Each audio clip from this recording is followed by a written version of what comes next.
آج کل سائنسدان کہتے ہیں ایک دھماکہ ہوا تھا جس سے پوری کائنات بنی ہے، لیکن اس پہ ایک سائنسدان نے اعتراض یہ کیا کہ یہ دھماکہ اتنا منظم تھا کہ اگر یہ ذرا زیادہ زور سے ہو جاتا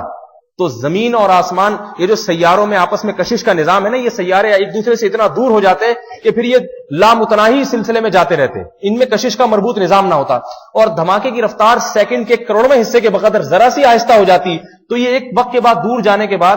دوبارہ آپس میں آ کے ٹکرا جاتے۔ یہ ایسا عجیب دھماکہ ہوا ہے کہ زمین سورج سے علیحدہ ہو کے ایک خاص مقام پہ چلی گئی، اب نہ اتنی کشش ہے کہ واپس آ کے ٹکراتی ہے، نہ اتنا دور ہو گئی کہ دور چلی جاتی ہے اور اس کے گرد، سورج کے گرد گھومنا شروع کر دیا۔ چاند زمین سے علیحدہ ہوا، نہ اتنا دور چلا گیا کہ اب بالکل ہی چلا جائے اور پکڑائی میں نہ آئے، اور نہ اتنا قریب ہے کہ دوبارہ زمین سے آ کے ٹکرا جائے اور زمین کے گرد چکر لگانا شروع کر دیا۔ للشمس ينبغي لها ان تدرك القمر ولا الليل سابق النهار۔ تو میرے بھائی یہ بھی وہ آیات ہیں جن پہ سائنسدانوں کو سر جوڑ کے کبھی ایک آدھ مرتبہ بھی غور و فکر کر لینا چاہیے۔ کون ہے؟ هو الذي خلقكم من تراب ثم من نطفہ، فرمایا مٹی سے اس نے بنایا ہے تمہیں، خود بخود نہیں بن گئے، مٹی سے نطفے میں تبدیل کیا۔ اس پانی کے قطرے میں کس نے ایسے سافٹ ویئر ڈال دیے کہ اس کو ماں کی غذا لگتی ہے، ماں روٹی کھاتی ہے اور اس میں آنکھ، ناک، کان، دل، دماغ، جگر بننا شروع ہو جاتے ہیں۔ آج کل تو کمپیوٹر سافٹ ویئر پہ چل رہا ہے، آپ دیکھیں کمپیوٹر میں ایسے سافٹ ویئر ڈالیں، ادھر آپ این کا بٹن دبائیں گے، ادھر این لکھا ہوا آ جائے گا، کچھ انسٹالیشن ہوئی ہے۔ اب دنیا میں کوئی ایسا کمپیوٹر ہے جو خود بخود وجود میں آیا ہو،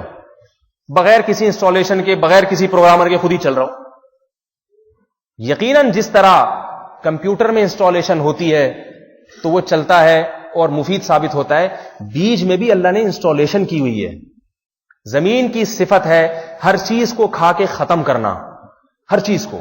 زمین میں اگر آپ لوہا ڈال دیں گے، فولاد ڈال دیں گے، زمین اسے بھی چاٹ کے ختم کر دے گی، لیکن آم کی گھٹلی میں اللہ نے ایسے سافٹ ویئر ڈال دیے ہیں، ایسی چیزیں انسٹال کر دی ہیں کہ اب اس گھٹلی کو اگر آپ زمین میں دبائیں گے تو بجائے فنا ہونے کے پہلے پودے میں تبدیل، پھر تناور درخت میں تبدیل، یہ ساری چیزیں زمین جو ہے نا،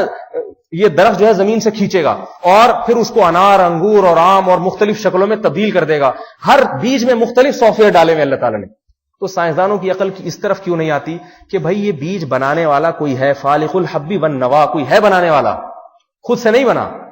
لیکن سائنسدان اس پہ غور کیوں نہیں کرتے؟ اس لیے کہ اس میں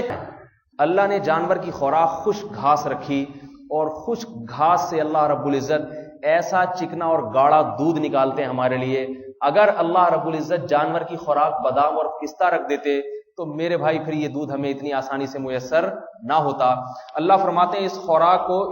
یہ سوکھے چارے کو تم جاپان کے سائنسدانوں کے پاس لے جاؤ، ان سے بولو کہ اس کو رگڑ کے تیل کا ایک قطرہ نکال کے دکھا دے اس کے اندر سے، چکنائی کا ایک قطرہ نکال کے دکھا دے اس کے اندر سے،